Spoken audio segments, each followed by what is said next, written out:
X minus one by x equal to one হলে x cube minus one by x cube equal to কত হবে? এই অঙ্কটি বিগত সনের প্রাইমারি স্কুল পরীক্ষায় এসেছিল।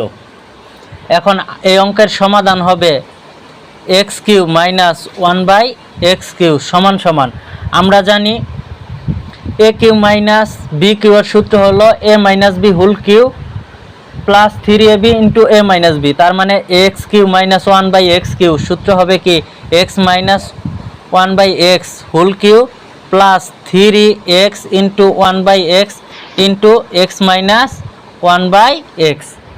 এখন এক্স মাইনাস ওয়ান বাই এক্সের মান আছে ওয়ান, তার মানে ওয়ানের কিউ প্লাস এক্স এক্স কাটা 3 এক্স মাইনাস ওয়ান বাই এক্সের মান হলো ওয়ান, তাহলে ওয়ানের কিউ হবে ওয়ানই, 3 আর 1 গুণ করলে 3ই, 3 আর 1 যোগ করলে 4, এটা হবে অ্যান্সার। অত্যন্ত সহজ অঙ্ক।